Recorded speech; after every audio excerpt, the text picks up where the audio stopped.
Welcome everyone. So, in this lecture I will continue with examples, and we will also see some properties of basic properties of Lie algebras. So, in the last lecture I defined what is Lie algebra, and we also saw an important example, that is GLN of C, that is called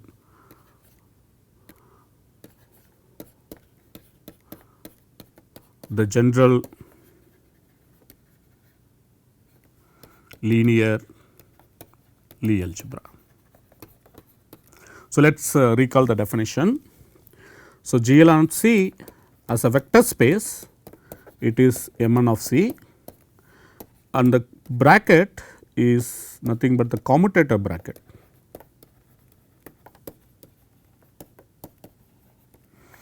So, bracket of AB is AB minus BA for all AB in GLN of C. Okay. So, this was the first example that we saw. So, now here is the one trivial example. Okay. So, let V be a vector space over complex numbers. So, then define the Lie bracket to be a trivial bracket on capital V. So, what does it mean? You just assume bracket of any two elements or 0. So, then that will define Lie algebra structure on capital V. Okay. So, define bracket x y be 0 for all x y in V. Okay. So, this is called trivial bracket or product, and with respect to this, V with this bracket is called abelian Lie algebra.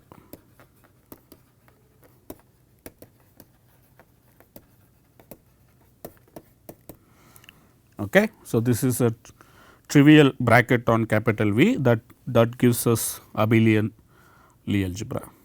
For example, you can take complex numbers and define the bracket to be 0 for all elements in that complex numbers. So, that is going to give you this abelian Lie algebra structure on complex numbers, which is actually one dimensional abelian Lie algebra. Even if you use the algebra structure on complex numbers, the commutator of that will be 0. So, the Lie algebra structure coming from this algebra structure, associative algebra structure on complex numbers also gives you abelian Lie algebra. So, here are some non-trivial examples, so which will be again recalled throughout this course. Okay. So, one should be very comfortable with these examples. So, here is the very first example, okay, which is actually a subalgebra of this GLN C. Okay. So, let me define what is subalgebra, then I will give you this example. So, let us say G a Lie algebra over complex numbers. So, now what is a subalgebra of G? Subalgebra means Lie subalgebra. Okay. Here is the definition of Lie subalgebra.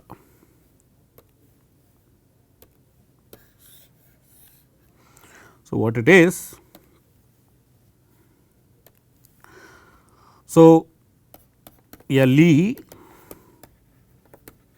subalgebra of G is first of all a vector subspace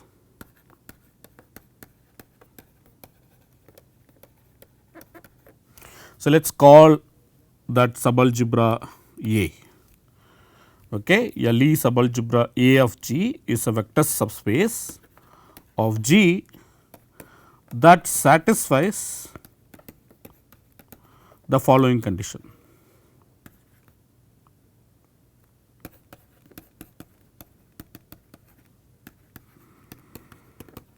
what is that?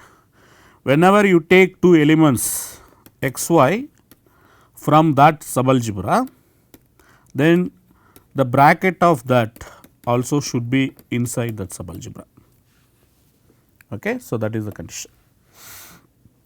In particular, if you restrict this bracket to A cross A, so then you will be getting a map from A cross A to E.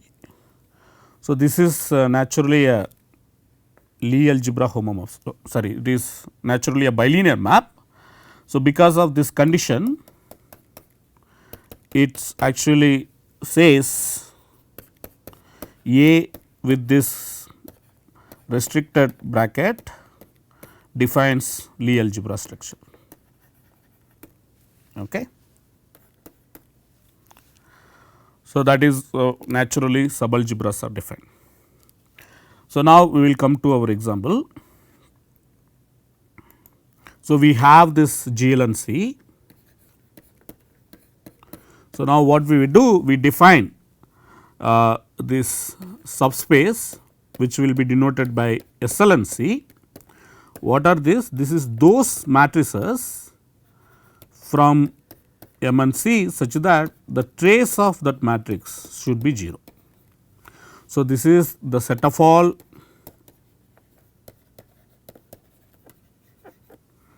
n by n trace less matrices over complex numbers. Okay. And it is easy to check this SL and C is indeed a Lie subalgebra of GLNC. Okay. So, here are some other interesting subalgebra of GLNC. Okay. So, this is my third example. So, here is the fourth example. Okay. You take this B and C, which is again inside GLNC. What is this B and C? So, this is just the set of all n by n upper triangular matrices. Okay. This is the set of all n by n upper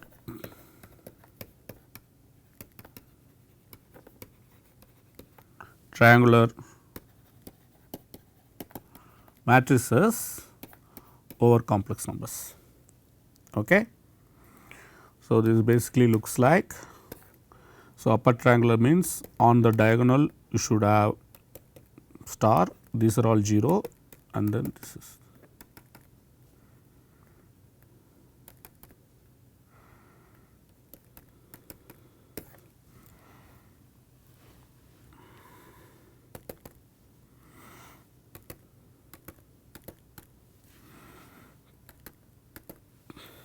Okay.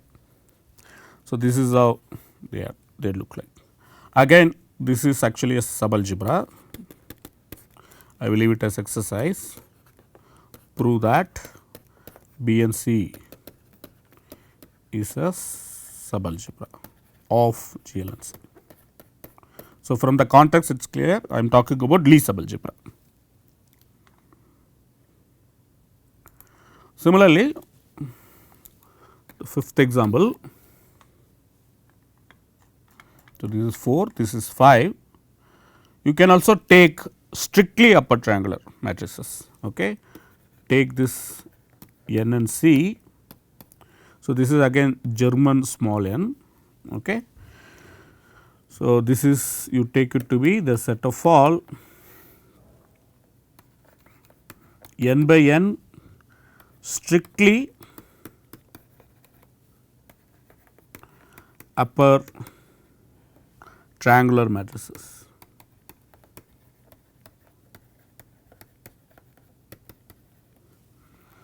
Over complex numbers. Okay.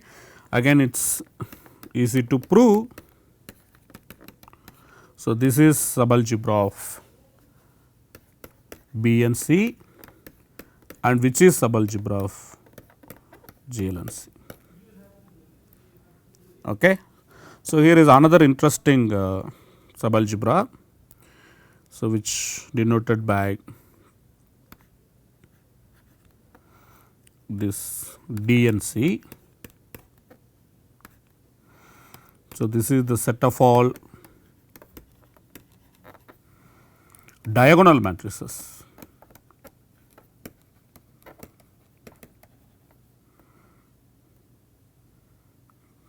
in M and C. Okay. Again, this is also a subalgebra. So, this is sitting inside N and C, that is this is sitting inside B and C.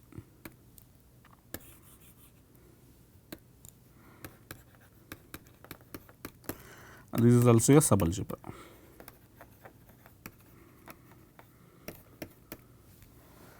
Okay. So, we have given various interesting subalgebras. Okay. So, we will see actually in this course. So, what are all the smaller dimensional Lie algebras? So, for example, I would actually try to classify all Lie algebras of smaller dimension up to, let us say, dimension 3. That already gives you like a very good grip on many examples. Okay. So, yeah. So, now let us move on. So, again like I will add more examples on the way. Okay. So, now I believe I have given already enough examples. We will also see later some important Lie algebras. Okay. So, that will come later, not a problem.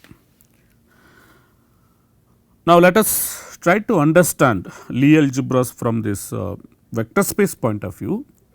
Okay. So, then we can actually make some interesting statements about the Lie algebra, okay, using some basis of that Lie algebra. Okay. So, let us try to understand the vector space structure. So, you take G to be a Lie algebra over complex numbers. Okay. So, as I said, we always assume G to be finite dimensional. Okay. So, the dimension of G over complex number you assume to be n, and then say x 1 etcetera x n. So, this is the basis of this Lie algebra G. Okay. So, like I said, okay, so what we are interested in? We are interested in understanding the structure of this given Lie algebra. Okay. So, because if you remember our motivation, if you start with an associative subalgebra of M n of C, by defining the commutative bracket on that, we make that associative subalgebra as Lie algebra.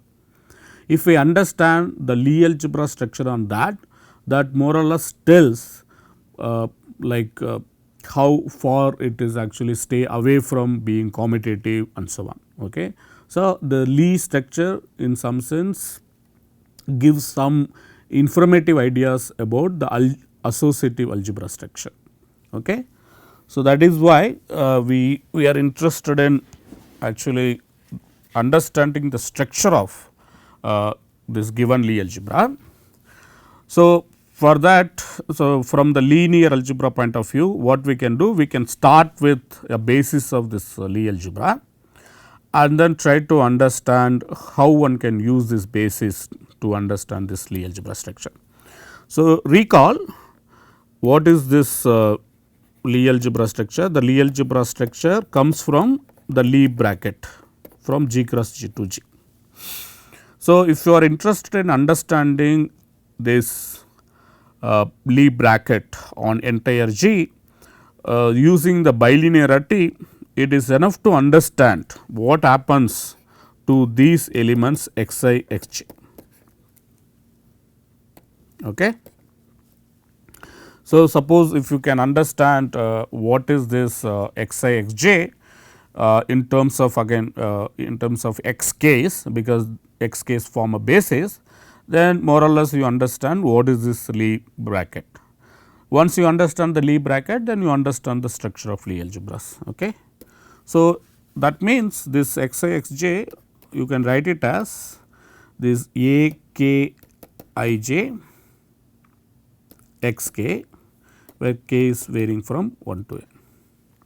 So, to understand this bracket, it is enough to understand these complex numbers a k I j. So, they are called structure constants. Okay. So, to understand the bracket, it is enough to understand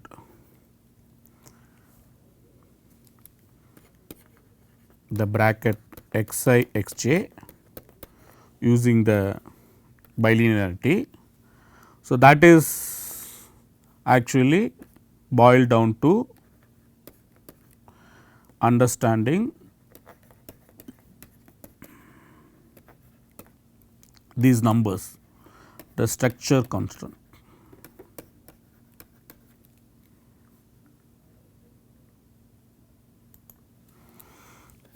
The structure constants a I j k. So, these structure constants, they depend very much on the basis. Different bases will in general give different structure constants. But now, we have these two conditions, skew symmetric and Jacobi identity, and then these conditions will actually give some constraint on this structure constants. For example, using the skew symmetric, which says x I x j is nothing but minus x j x I, and this is true for all I j less between 1 and n. So, then this implies it is sufficient to know the structure constants only for 1 less than or equal to I less than j less than or equal to n, and 1 less than or equal to k less than or equal to n. So, if we know structure constants for these particular indices, so then we know for all indices. Okay, that is what skew symmetric implies. I will leave it as exercise to work it out, what will be the constraint on this structure constants using the Jacobi identity. Okay. Write down the conditions on these structure constants that you get from Jacobi identity.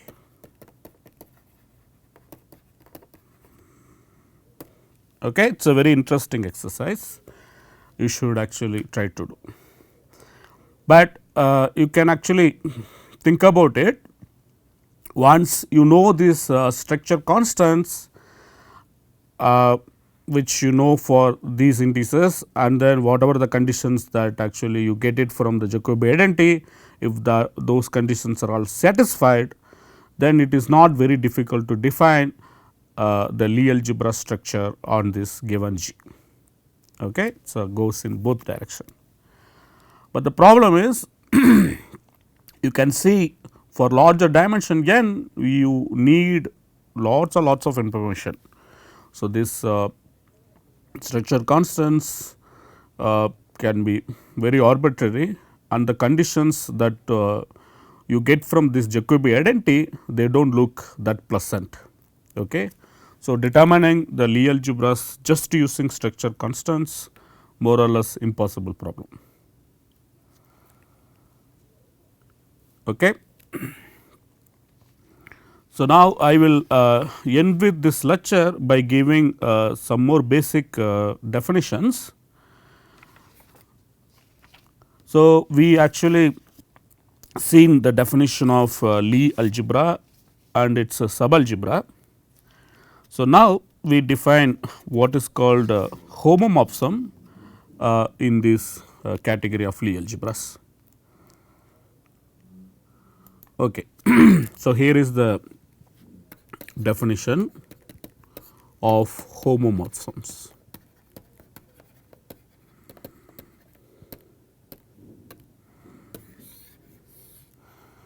So, to define homomorphism we need two Lie algebras to begin with. So, let G G dash be two Lie algebras defined over same C. A homomorphism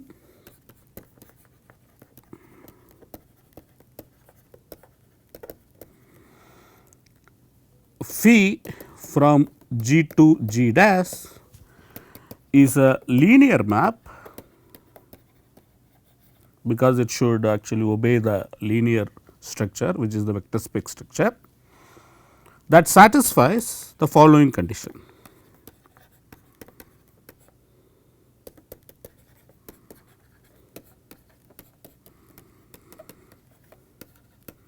So, what is that condition? That condition is that both it should preserve the Lie algebra structure. Okay. So, phi of x y should be equal to bracket phi of x, phi of y for all x y in G.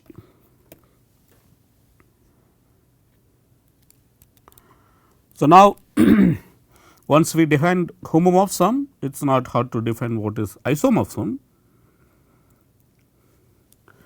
So, what is isomorphism? So, isomorphism from one Lie algebra G to another Lie algebra G dash is first of all a homomorphism which is also bijective. Okay. A bijective Lie homomorphism from G to G dash is called Lie isomorphism.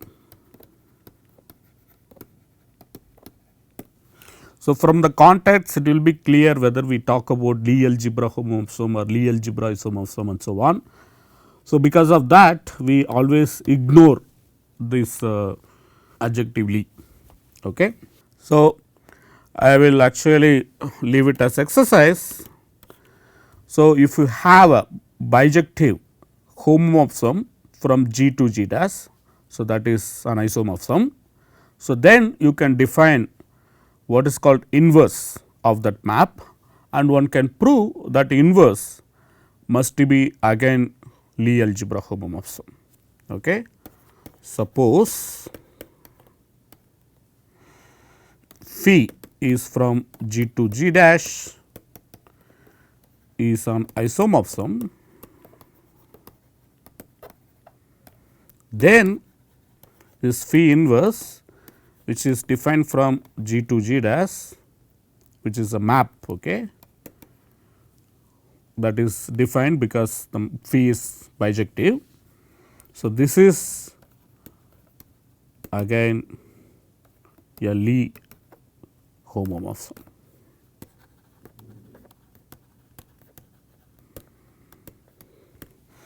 So, because of this exercise we do not demand phi inverse being again Lie homomorphism, it automatically is satisfied. So, that is what most of the time happens in algebra.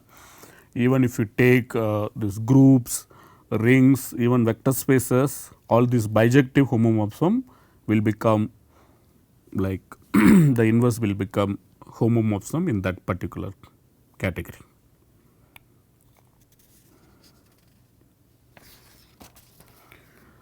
Okay. So, here are some other important maps that one can associate with this Lie algebras. So, I will end with that one more definition, what are called derivations.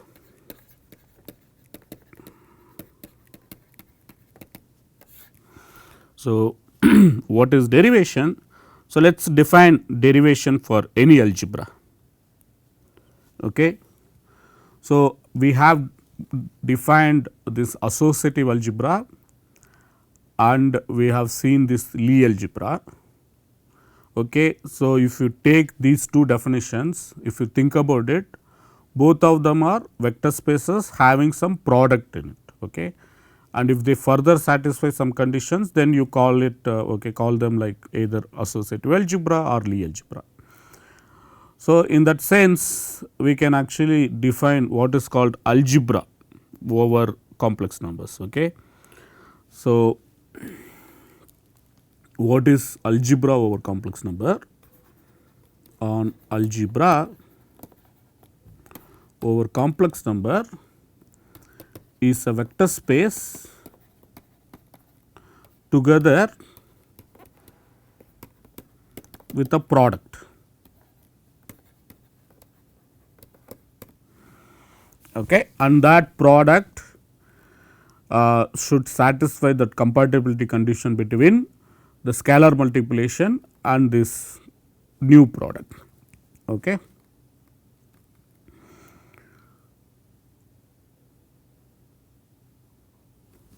So, it should satisfy the following condition with a product satisfying the condition, like if you take alpha x composition y. So, this is this product. So, this is this scalar multiplication.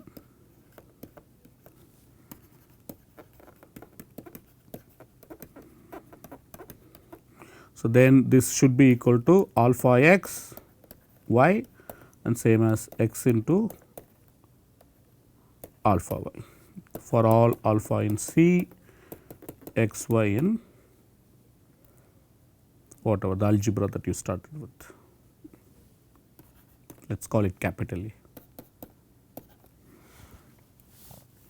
So, here we are not assuming anything about this product. Okay. This product may not be associative, may not be commutative. Okay. So, it is just a product that is defined on A cross A. So, that is just a map from A cross A to A. So, now one can define derivation on any algebra. Okay. So, what is the derivation?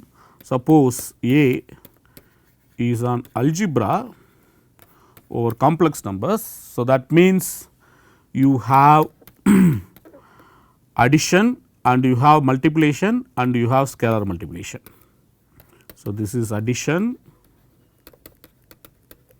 and this is the product or multiplication and this is scalar multiplication. Okay.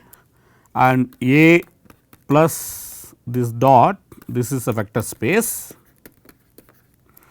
and this product that satisfies the condition that I have written here. The product and dot satisfies star. So, that is what I mean algebra. Okay. So, now what is a derivation? So, derivation is a map from A to A. A derivation, let us call it D, is a map from A to A. First of all, it should be a linear map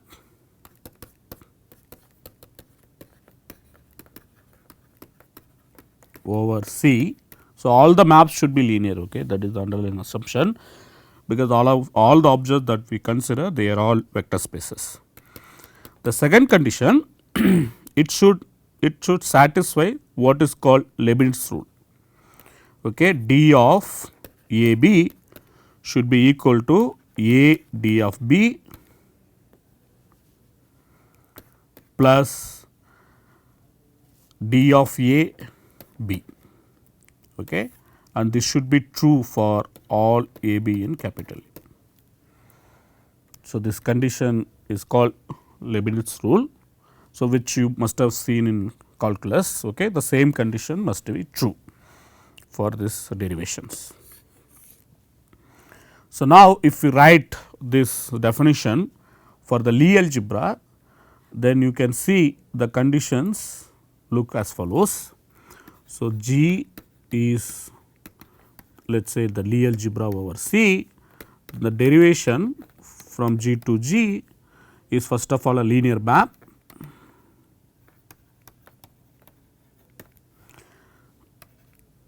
and satisfies the condition 2, which is what, d of a b. A b is bracket a b now, because that is the product. Then that should be equal to d a b plus a d b for all a b in G. Okay. So, your derivation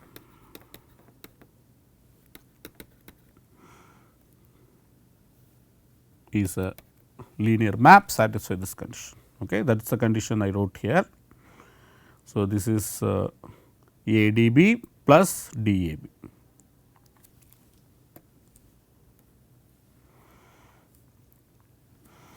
And it is not very hard to see, okay, these maps are because of they are all linear maps. So, if you collect all these maps, you call it d or derivations of G. So, what is this? This is those maps from endomorphism of G such that d is a derivation.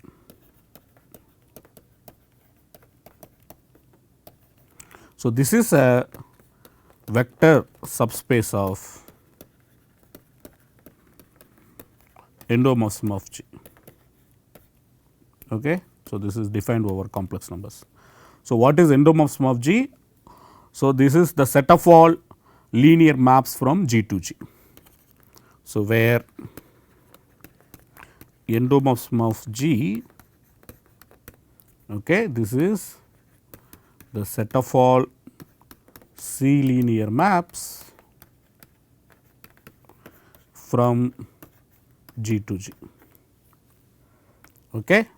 And I will leave it as exercise. This derivation G is a vector subspace of G, vector subspace of endomorphism of G. We will see later some interesting properties of this derivations of G. So, now I will actually give you some important examples. So, that comes from the definition of Lie algebra. Okay. So, if I take G, which is Lie algebra, then what I can do, given element x in G, one can define the following map.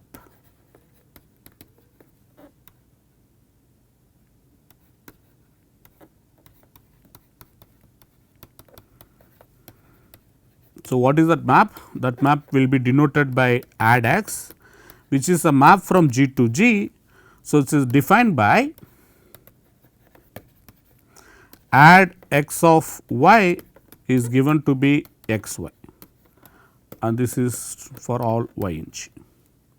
So, it is easy to see this add x is a linear map, and it is also a derivation.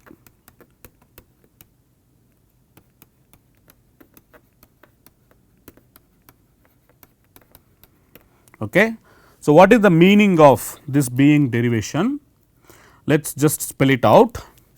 So, add x, if you apply it on y z, okay.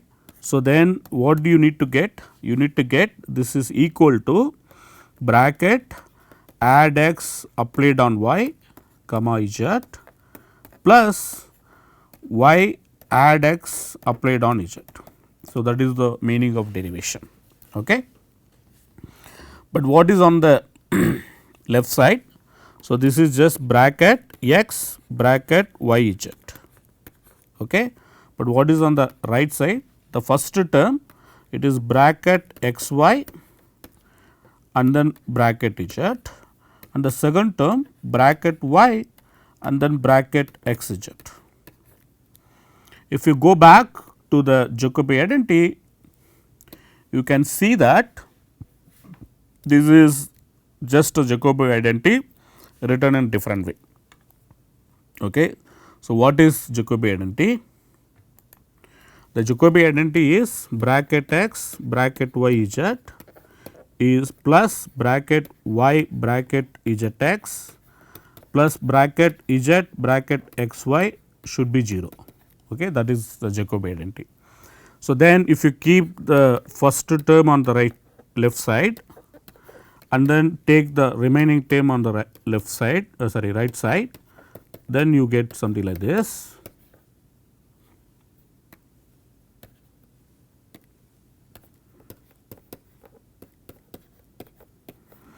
But now, if you use this skew symmetric property, then this is same as y minus x z minus x y z. So, this will become plus and this will become plus and this just vanishes. Okay. So, that means bracket x y z is equal to bracket y x z plus bracket x y z. So, that is what we have written here. Okay. This is the term, second term bracket x y and then z. So, that matches with this. Okay. So, sorry.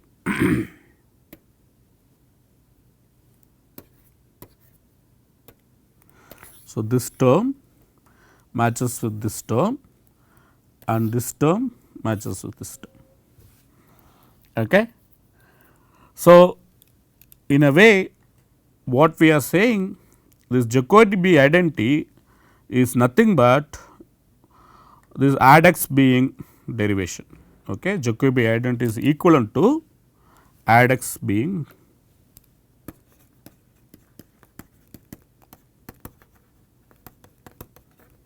equivalent to add x being derivation. So, if you think about Jacobi identity, so as an algebraist I would always recommend you to think in terms of these derivations. Okay. So, that is the best way to actually remember the Jacobi identity. So, now if we actually use this add x, so then you will be able to define another map called add map or the adjoint map from G to this endomorphism of G. Okay. So, what is that map? So, that is the map that actually sends x to add x. Okay. And then I will leave it as exercise, this add map that we have defined, okay, which is called adjoint map. Maybe you can denote it by add G just to emphasize G. So, this is called adjoint map and this adjoint map is a linear map. Okay. It is actually more than linear map because this endomorphism of G can be made into Lie algebra. Okay, because endomorphism of G is an associative algebra by defining composition as multiplication. Okay. So, then if you actually fix a basis of G, then it is naturally isomorphic to Mn of C. So, if you take that multiplication and then associative algebra structure and then using the commutator bracket, if you define Lie algebra structure, then this becomes actually Lie algebra. So, this Lie algebra again is called general linear algebra and this is denoted by GL of G. Okay. So, this is again called general linear Lie algebra, and I will leave it as exercise. It is not hard to prove GL of G is isomorphic to GLN of C if n is the dimension of G. Okay. So, now it is not hard to see the map add map that we define from G to GL of G is actually a Lie algebra homomorphism.